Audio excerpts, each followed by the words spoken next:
Well, moving on, we have more stories coming up, and G20 is one of those biggest stories that we are, in fact, looking at. Pankaj, when we look at G20, a lot of things are coming to light, but suddenly there's been a complication that's come up. Jill Biden is COVID positive. She's tested COVID positive. However, reports are coming in that Joe Biden is negative. The president of the United States is negative, but still we are still kind of, in an ambiguous situation whether he's coming or not. Those questions are still going on.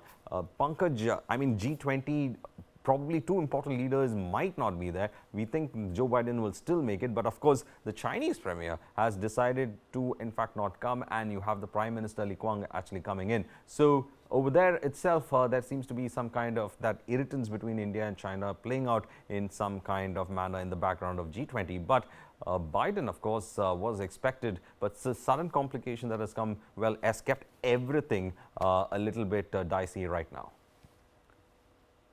Well, indeed, Varghese, this overnight development that India has woken up to, that Jill Biden, the First Lady of the United States, has tested positive for COVID, is something that has come as a dampener, I would say.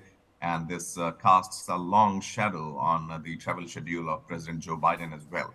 Now, looking at it from the G20's participation point of view, these high-profile visits are planned in advance, and a lot of measures are put in place. So as far as the well-being of the both the president and the first lady is concerned, that is of paramount importance for their travel plans. So rest of the things remain the same, and there is no change in the either the item, for that matter, any sort of travel arrangements as well. So once we hear from the White House about the go ahead to Joe Biden's travel, then that could be well on its way. Otherwise, if the doctors or the team there deems it unfit for him to travel, then I think we'll have to look at it from a medical emergency point of view.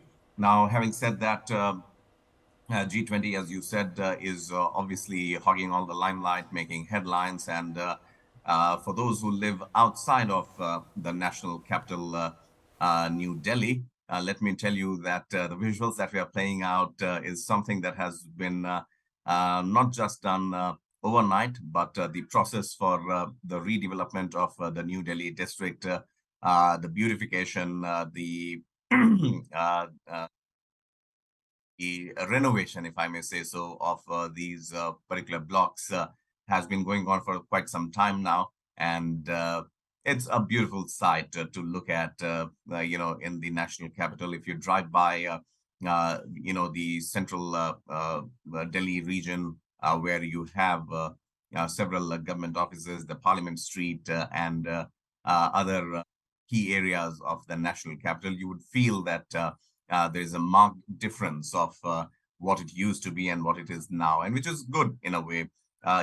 Events like these do lift up the morale and the beauty and the essence factor of any city. I mean, you look at any country, be it a Japanese city, or be it a city or in the World Cup happened, countries which host mega events for these world leaders to come at one stage. All of them see a massive overhaul, and it puts that city on the global map very quickly.